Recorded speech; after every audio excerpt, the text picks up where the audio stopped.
Boa tarde, turma. Hoje nós vamos para a nossa segunda aula de logística, tá?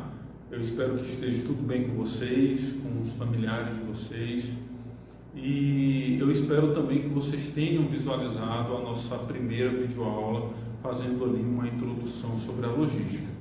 E hoje nós vamos entrar em alguns assuntos que são mais específicos, tá? Vai iniciar aqui a partir da página... você pode acompanhar aí na página 23 adiante, tá ok? A gente vai falar sobre alguns temas e eu insisto ainda na participação de vocês, caso vocês tenham dúvidas, né, caso vocês tenham alguma coisa a acrescentar, para que a gente possa melhorar e também para que a gente possa comentar lá no grupo. Então, dentro dessa dinâmica da logística, dentro da logística no mercado, né, digamos assim, nós temos alguns aspectos que são importantes para que você consiga se atualizar quanto a essa questão. A primeira, alguns produtos, pessoal, e algumas empresas, elas não trabalham direto do produtor para você, consumidor. Não funciona assim, tá? A não ser que você vá na feira e realmente, talvez na feira, saia direto do produtor para você que é consumidor.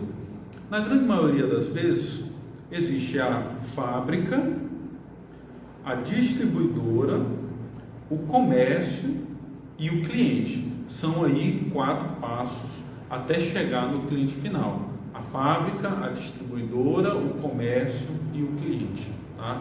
Então esses aspectos aqui, eles são importantes para que a gente possa determinar a questão da logística e a questão do estoque, tá? Sempre pensando no consumidor final. Então, quando a gente avalia todos esses 4 períodos aqui, quantos dias vai levar desde a fabricação do produto até a chegada na casa do cliente, tá? Então, nós vamos estudar mais adiante um cálculo que vai me permitir o tempo de reposição do estoque. Então, não funciona direto da fábrica para você, consumidor. Às vezes não funciona assim. Ele vai funcionar de que maneira? A fábrica vai fabricar o produto, que vai distribuir o produto para as distribuidoras, que por fim vão distribuir para o comerciante, que vai expor na prateleira aquele produto da melhor maneira possível, até chegar em você, consumidor. E a gente ainda poderia adquirir aí mais no mínimo uns 2 passos. Por exemplo, nós vamos ter a fábrica, tá? A fábrica pode mandar para um CD, um centro de distribuição, que vai mandar para a distribuidora, que vai mandar para o comércio. O comércio, você vai lá comprar, eles vão mandar essa demanda da sua compra para o setor de estoque, que vai lhe entregar num outro dia, por exemplo. Então, dependendo do tipo de produto ou serviço, isso acaba demorando alguns dias. Então, lá o comércio, ele tem que se programar e tem que se estocar baseado no tempo de reposição, tá? Então, esse tempo de reposição, ele considera ali todo o pedido e o trânsito. O que poderia ser determinante? Validade de produto é um fator determinante, e também condições de estradas e vias ou o tipo de transporte, tá? Que também vai influenciar no seu estoque. Então, às vezes o produto que você precisa, ele é um produto perecível, ele não pode ficar muito tempo ali parado. Então, a ideia é que você tenha esse tipo de produto mais próximo possível, para que você consiga ter um menor tempo de chegada no seu estoque e assim vender ao seu cliente, tá?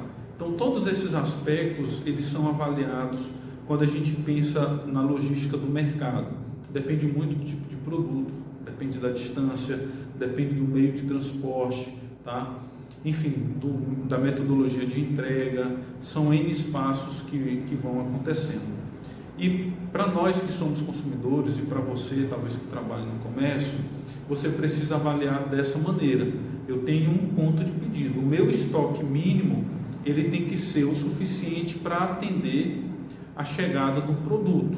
Ou seja, se eu tenho 4 dias, se eu faço o pedido num distribuidor e ele leva 4 dias para me entregar, então eu tenho no mínimo, o meu mínimo estourando é de 4 a 5 dias de estoque, para que eu consiga comprar e chegar até mim e eu não deixar com que o cliente fique sem o produto, tá, pessoal? Então essa logística do mercado funciona dessa maneira. Um outro fator interessante é o estímulo do comércio. Por exemplo, o que seria esse estímulo do comércio? Aí já é outro tópico mais adiante. Às vezes não compensa o frete. Nós temos os custos de produção e os custos de aquisição de mercadoria.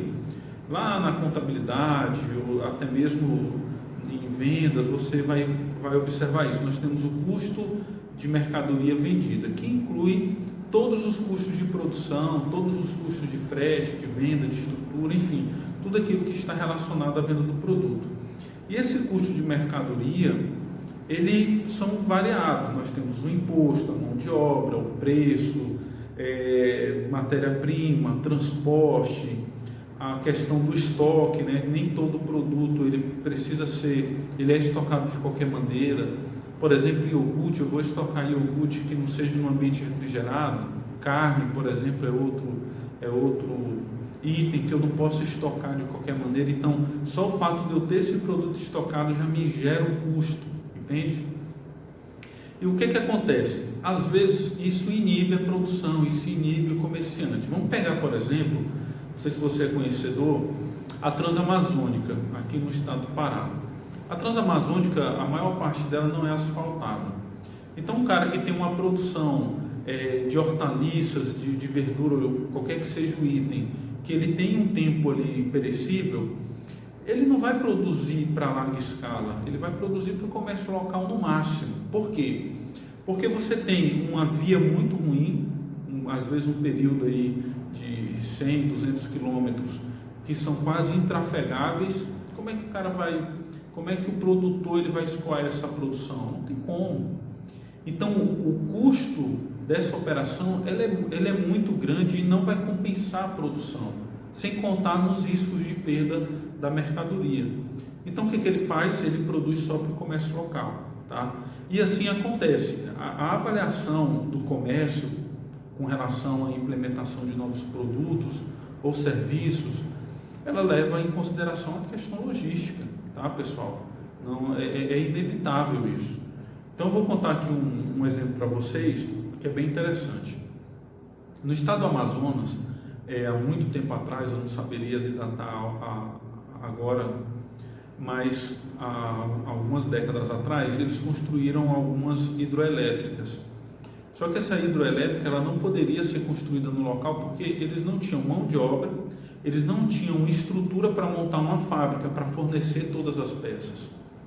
O que foi necessário ali? Eles precisavam montar uma usina essa usina ela já tinha que vir montada de outro lugar e apenas ser instalada. E isso foi fabricado, salvo engano, na China, essa usina. Eles fabricaram lá. E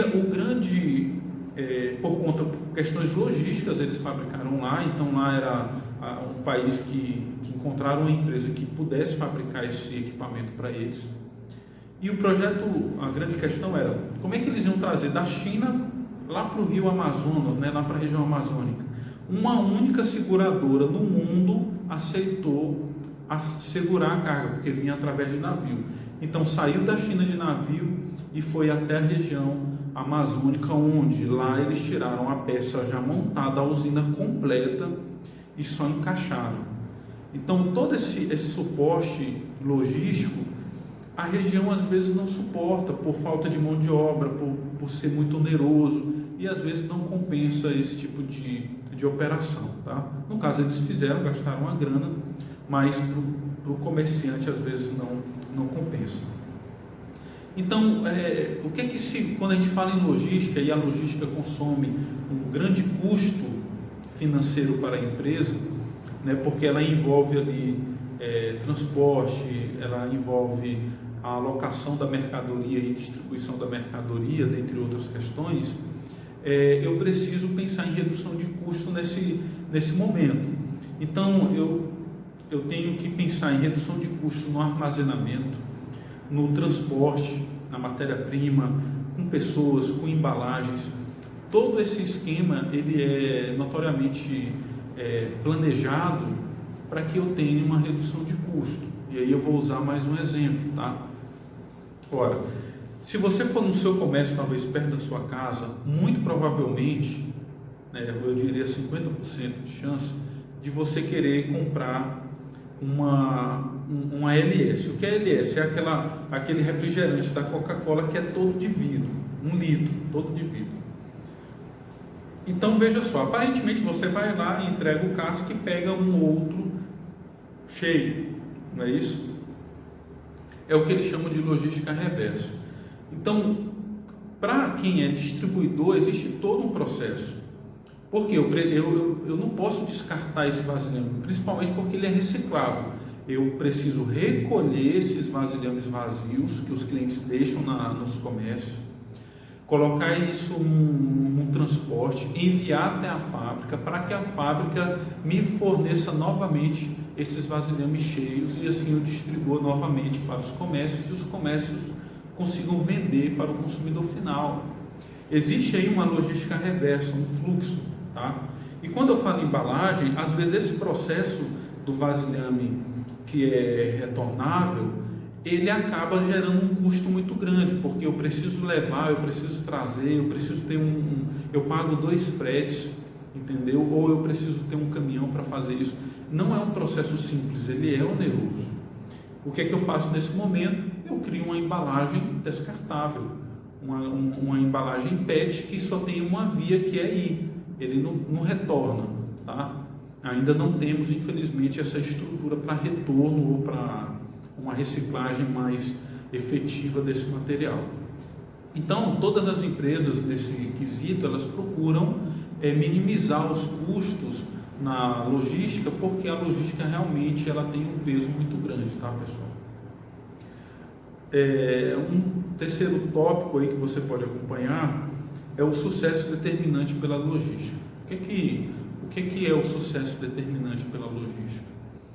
Se você, assim como eu, assim como eu sou, talvez você já tenha ido no comércio, doido para comprar um produto, desejando um produto, e você chega lá e diz o seguinte: olha, eu preciso de um produto aqui, eu quero esse produto. Ele vai dizer o seguinte para você: eu não tenho nesse momento, eu preciso de uns 30 dias, 15 dias para conseguir esse produto. Você, o que você faz? Você precisa daquele produto para ontem. Então você vai em uma outra loja e o cara diz o seguinte: ó, eu tenho esse produto, ele é um pouco mais caro, eu consigo lhe entregar hoje. Para quem está com pressa, ele vai pagar mais caro do que preferir esperar. Então ele paga caro para ter o produto naquele momento, com a instalação pronta, com o transporte pronto, do que eu ainda ter que esperar 15 dias para ter o produto. Então, nesse momento, o processo de logística ele é importantíssimo, porque eu consigo efetivar a venda na hora. Então, assim, o comerciante nesse sentido, que não é preparado com estoque, não é preparado com entrega, ele não está preparado na sua cadeia logística como um todo, ele não vai conseguir atender a demanda do mercado, infelizmente, tá? Então, o processo de logística, quando ele é bem organizado, bem adequado, você vai conseguir atender o cliente a qualquer momento e sobre qualquer demanda, de tal forma que isso é determinante para o sucesso ou não do negócio, tá bom? Então, a questão da pronta entrega, que é o que é chamado no mercado, é o diferencial de uma venda ou não, tá? Às vezes você está em dúvida entre uma loja ou outra, mas uma loja se destaca por dizer assim: ó, você comprar comigo, eu consigo lhe entregar hoje e montar esse armário hoje, por exemplo. Então ali você já tende a comprar naquela loja pelo comprometimento da loja e também por um acolhimento do seu desejo de ter o produto quanto antes, tá bom? Um quarto tópico que você pode acompanhar aí no material, pessoal, mais adiante, é chamado de a base da logística, tá? Nós temos algumas atividades que são primárias, que a gente pode considerar até como pilares para essa questão da logística. O primeiro é o transporte. E aí eu quero frisar no transporte porque eu vou até adiantar, mas na frente você vai ver isso, que a logística não é transporte. A logística, ela é um processo muito mais amplo. Obviamente que ela abrange ali o transporte, mas ela também tem estoque, tem movimentações internas, tem maquinários, tem um processo de distribuição, tá? Então é um processo bem mais amplo e também considera a logística reversa. Tem toda uma cadeia de suprimento quando a gente fala de logística, tá ok? Então é um processo bem mais complexo do que você consegue imaginar. Então não fique, como é que eu posso dizer, pensando que logística é só uma questão de transporte. Não, envolve matéria-prima, envolve máquinas de produção, movimentações dentro do estoque, envolve pessoas, e depois distribuição, metodologias de distribuição, enfim. Mas vamos falar aqui de alguns pilares da logística. Nós temos o transporte, que é que, digamos assim, ocupa 50% desse processo. É um processo bem oneroso.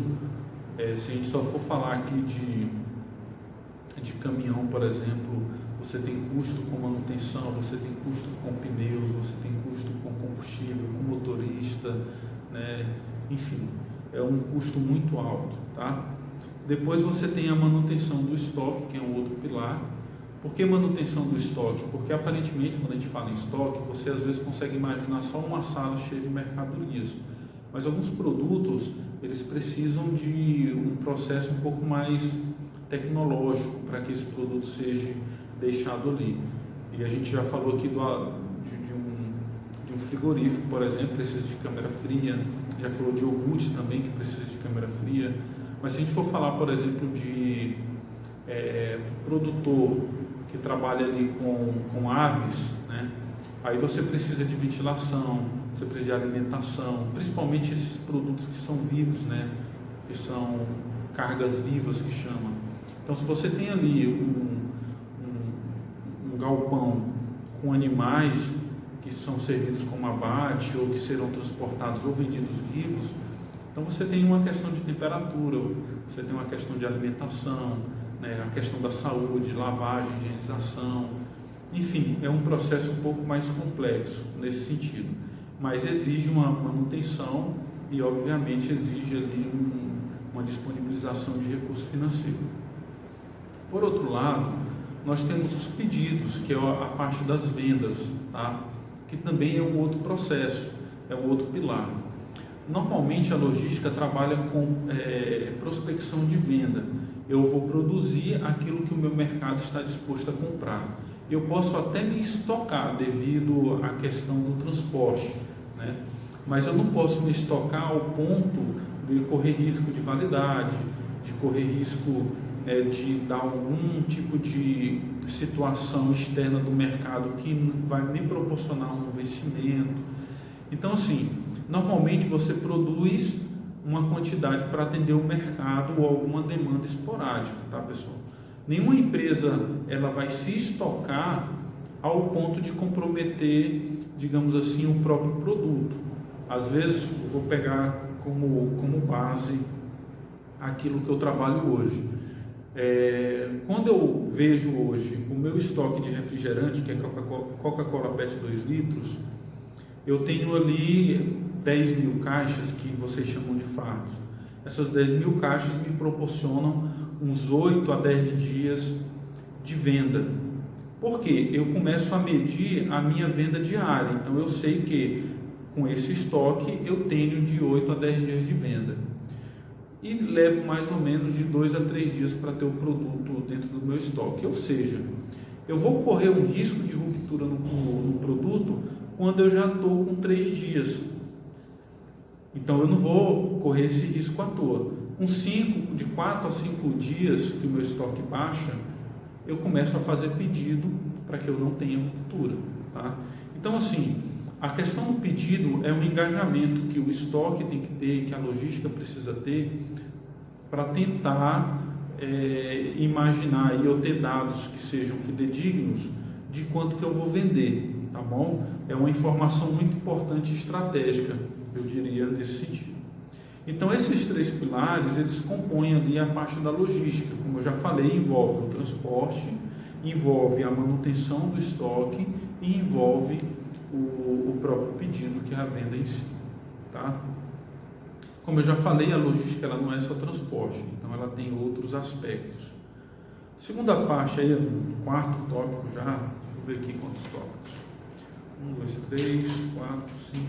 Acredito que o 6º tópico aí, turma, seja transporte e logística, tá? Que fala um pouco aí, essa questão do transporte e logística, ela vai abordar a produção, ok? Ou seja, nós temos alguns meios de transporte, se você for considerar, o meio de transporte que a empresa vai utilizar, é claro que vai influenciar no seu estoque ou na sua produção.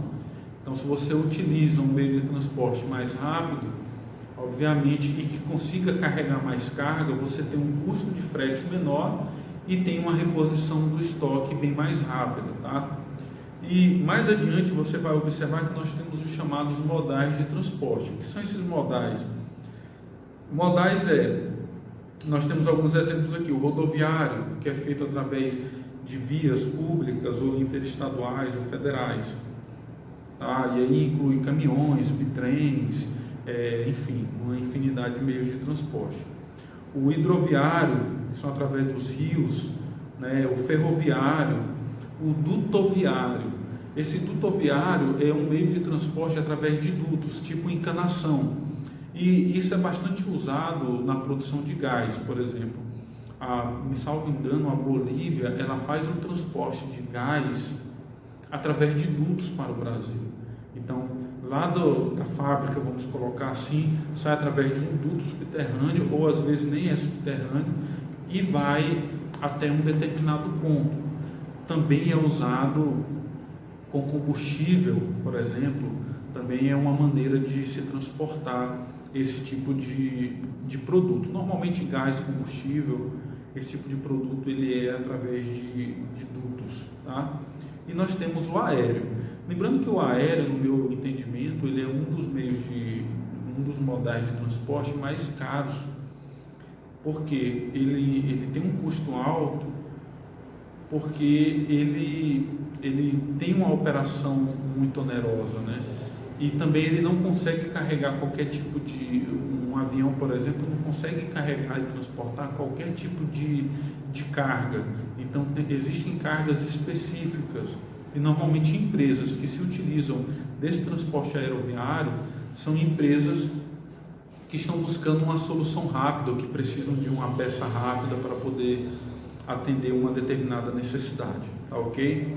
Então nós temos aí esses exemplos, né? Infelizmente o Brasil ele ainda é atrasado em alguns modais. Eu diria que o modal ferroviário, que seria o mais adequado ao nosso país, ele ainda não existe na sua totalidade, e é muito explorada a questão rodoviária, no entanto não se tem estrutura. Então quando você tem um modal como o modal rodoviário pouco estruturado, né, com muitos buracos, às vezes pontes mal feitas, sem ponto de acesso, enfim, você acaba fazendo com que o frete fique mais caro.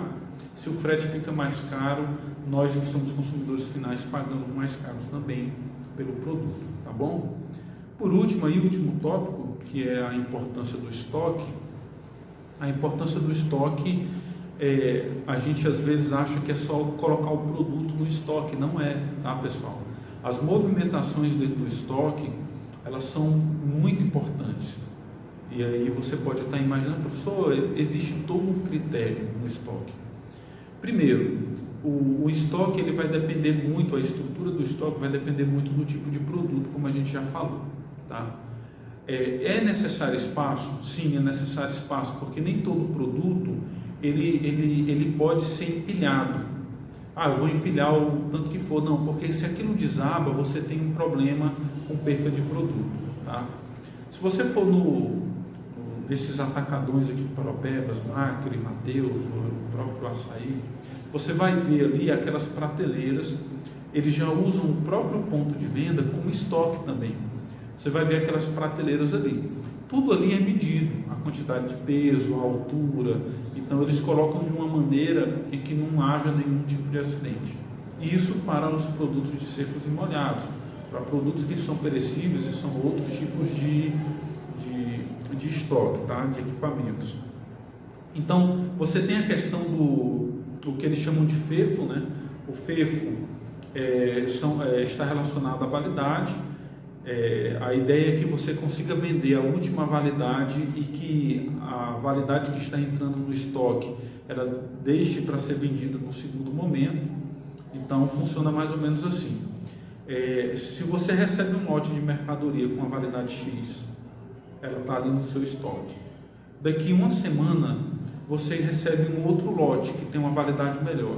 Quando você for vender, o pessoal do estoque precisa retirar o lote que está com a validade mais próxima, entende? Porque o primeiro que entra, ele é o primeiro que sai. Ele entrou primeiro, logo ele sai. O último que entra vai sair por último, por uma questão de validade, é o que eles chamam de FEFO, tá? Acredito que é algo nesse sentido. Então, essa gestão do estoque, a gente pode explorar mais um pouco. Caso você tenha dúvida, você comenta no grupo, para que a gente possa tratar das questões mais específicas, tá? Turma, eu vou deixar para vocês um link bem interessante de uma cidade aqui no Pará chamada Fordlândia. Eu gostaria que vocês acabassem assistindo esse vídeo, ele é uns 20 minutos no máximo, e pudessem me dar um retorno no grupo. Isso é uma atividade avaliativa, tá? Isso vale ponto. Então eu peço para que vocês assistam o vídeo lá, o link que eu vou deixar, de uma cidade Fordlândia, e coloque o que é que você entendeu relacionado à logística no grupo, para que a gente possa estar avaliando vocês e as videoaulas que a gente tem feito até aqui, tá bom? É um vídeo interessante, tem a ver com logística, né, e o porquê, e aí você vai dar um retorno para a gente, tá bom? No mais, eu agradeço mais uma vez, se cuidem e até a próxima videoaula. Tudo de bom.